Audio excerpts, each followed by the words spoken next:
things with a grain of salt. I don't know if anybody else, like, my mom was like, "You were kind of this way before, but since the stroke, you're very, like, literal." Like, in fact, a lot of jokes will go over my head. Like, I'm just so, like, "What?" And so, sometimes when some people if you just say the wrong word, I might be like, and I gotta change that. Like, And they're like, "Oh, we were really waiting for you to crack a smile." But I mean, and I would say I can agree with that to an extent because it's the processing. Because our processing is different post stroke. Because again, guys, we had our brain transfigured. So what seems to be a joke to you may not quite be because our brain is still trying to catch up to process. Like what they just said. So we may even laugh 5 minutes later or once we left the conversation like, oh, that's what they meant. But in the beginning, you may get the literal face as, oh, really? You were trying to be funny there, but I didn't catch it. So I can agree with that. So that is quite funny because I've had moments like that. And I'm trying to think, do I do it as often now? I probably either I'll overlap or probably under, like I was, and they're like, you're right. I am, guys, but honestly, most of the time I'm still trying to process what the conversation was or what we were just talking about in that moment. So that is pretty funny that you said that.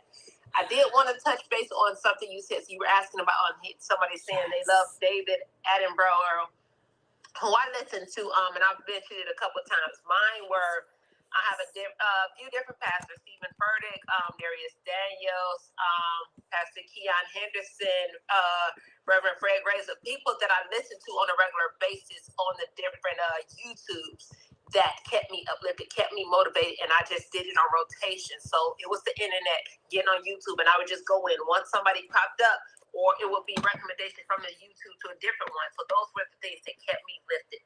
And they kept my faith going, just kept me pushing because at the end of the day, guys, what got me up out of that bed was the faith knowing that, listen, God didn't bring me this far to leave me here. God allowed me to survive this. So it's definitely something greater that he has for me. I don't know what it is. I don't know when it's going to happen. I don't know when things are going to get them moving as I want them to, but I have that faith that I know is going to be better. Where I am today is not going to be my end. So that's what I kept looking for. Lynn just said, "You guys help me." Thank you. Like, other survivors, especially, like, in the beginning, when people my mom a lot of times, like, "How do you feel?" And I'm like, "I don't even know." Like, I can't even properly express because I don't. Oh, someone said Sarah Jakes. Like, it's Yeah. so and also, like, knowing that just because like, I have to hear things sometimes a couple different times. And, like, you start to learn that, like, maybe I wasn't ready, I wasn't at that point to hear it. Like, everyone told me meditation and yoga and affirmations. I used to laugh. I would immediately get a smirk when someone's like, say, affirmations. I'm like, "Oh, I'm capable." Like, I couldn't even say like, I would be like, "Oh, yeah, I'm capable." Like, I thought they Yeah. were so silly. And now, like, when someone made me like I sat down and I was like, I cried because I was like, I used to not be able to say I'm capable because I felt like I was broken. But like now I'm like, I am capable. I've had 2 brain surgeries. I keep coming back up. Like Yeah. anything that comes our way, guess what? If you're watching this right now, you have a 100% success rate. You're here. Even if you feel like life is kicking you down, you're at the bottom, you're still surviving. So like give yourself a pat on the back because like that you're here. We're here.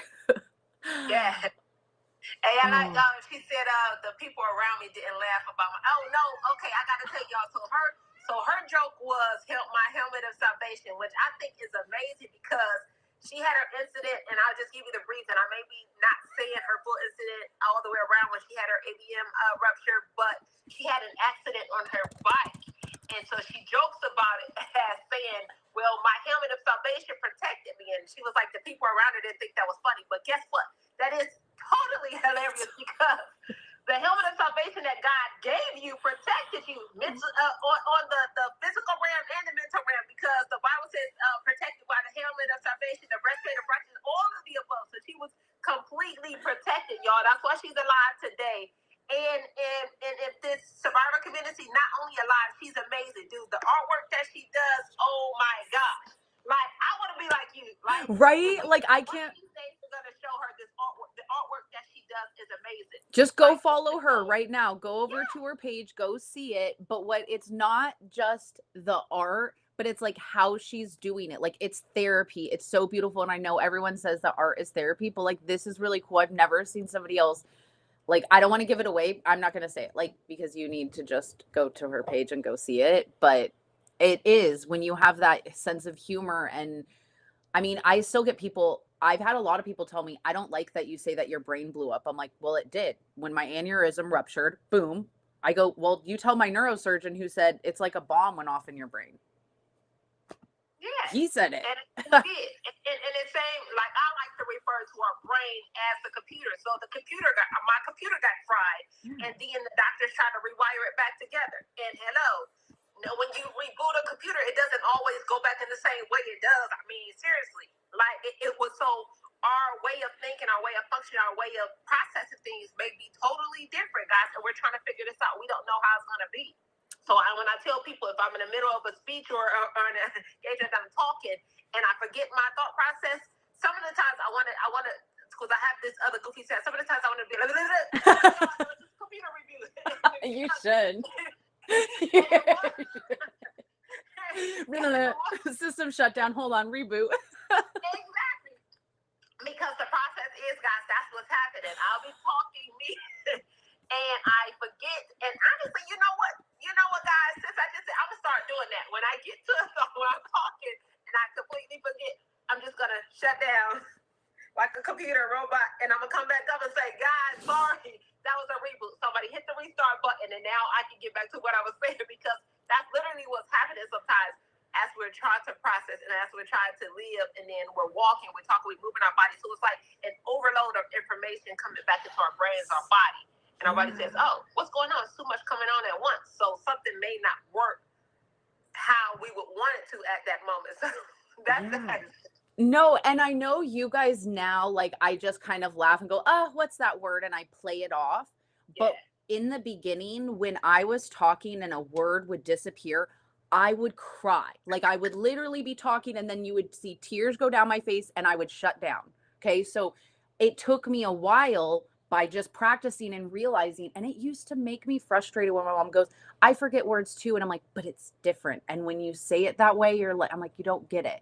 But I know she was just trying to make me feel better. And finally, everybody's saying that. I was like, me making a bigger deal and stopping and going, I don't remember the word, instead of just going, oh, I don't know, and like turning it into a game. And everybody loves to guess what you think you were talking about. Like in any conversation with someone's like, I don't know what I was saying. What does everybody else do? Oh, you were talking about this. Or you were trying to. and that's, but the thing is, sometimes you might get it. Like, say, for instance, like I was just saying, if I'm in the middle of a speech or something, I need somebody to remind me sometimes, because I may have a complete brain freeze, like for as what I was saying. I will say, she mentioned a couple people. She Stroke Maven. And then I also wanted to throw out Neuro Nerds with Joe and Laura. Excellent. So definitely Survivors. Neuro Nerds. Please go listen to that podcast for sure. They are excellent to get you through the just real life things coming from real survivors. Like, so their podcast is amazing. So thank you for reminding us of them, because they are definitely amazing. And Tanya from Stroke Maven said, it takes me a year to understand and adopt a self-care habit. I think that's really important to talk about, that it isn't right away. Like, I talk about journaling all the time, but it doesn't happen every day. Like, it's something that I have to remember that I fall off on, and I know, and I'm like, you didn't start your morning writing out your gratitude and taking the time to actually do that. And you wonder why you got all frazzled later in the day.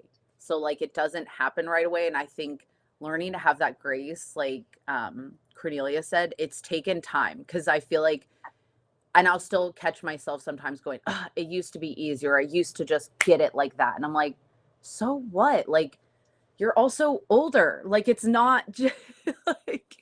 Not only just a warrior, we are older. So when it happened, even if it was a month or a year ago, yes, we're older. So our body is changing naturally with time, and then processing having an ailment that happened to our body. So it's like, in reality, it's aged us in a way. And then wait, not to even mention, we also skipped, was it 2 years because of the pandemic, guys? So that's another thing.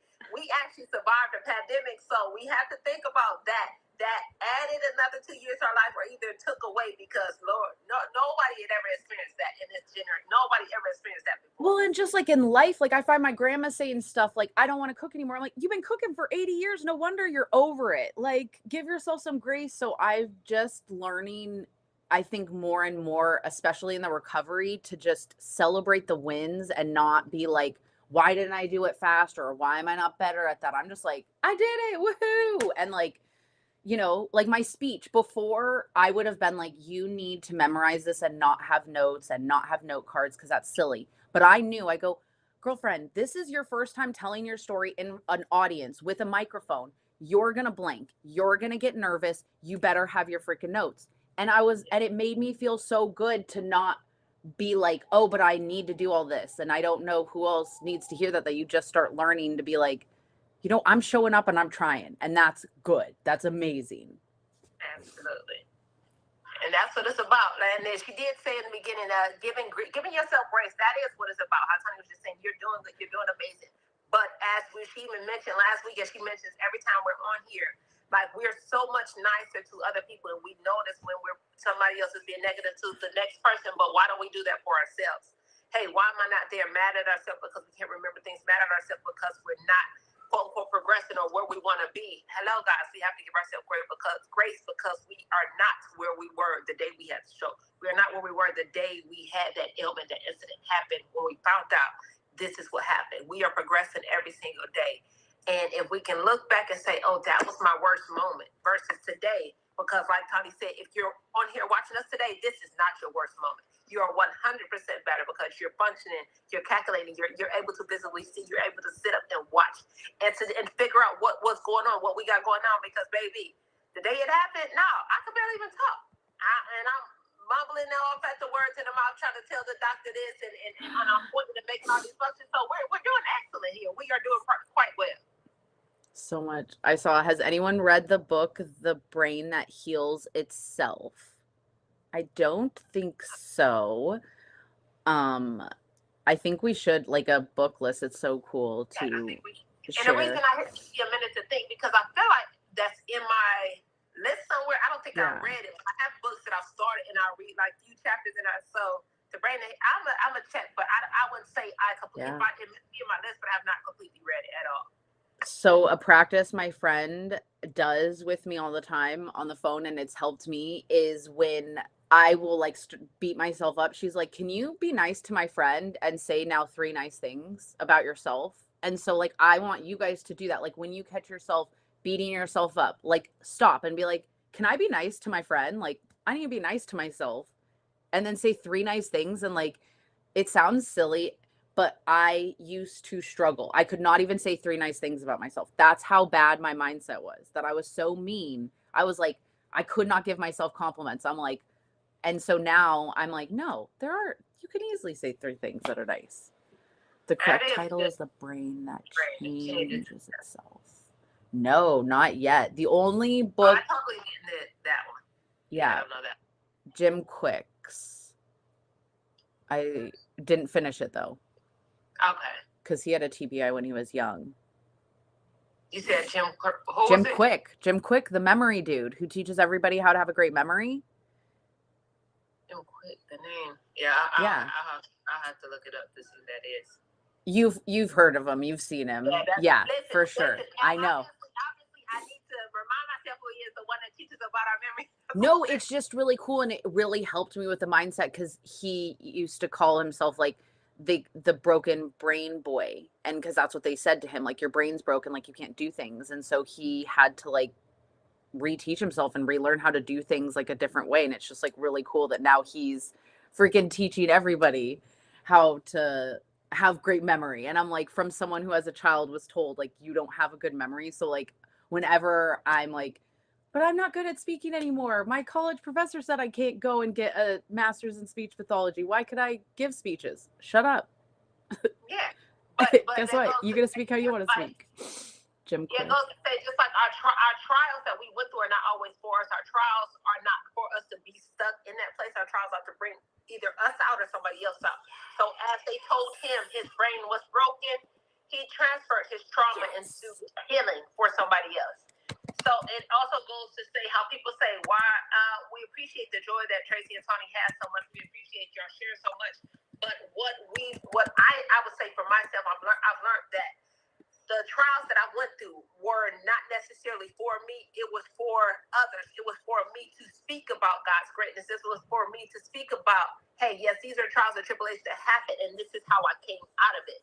Yes, I'm turning my trauma and my pain into healing for myself and for others, because this world we live in is the unknown. We don't know what this world is going to bring. We don't know what tomorrow's going to bring us. But I'm wanting to show y'all that in spite of all my trauma and my pain, I can still find joy. I still have joy and I don't know what tomorrow's going to bring, but I have faith that I'm walking through this journey with God. So either way it goes, listen, my trauma, I'm turning into joy and how to live through it.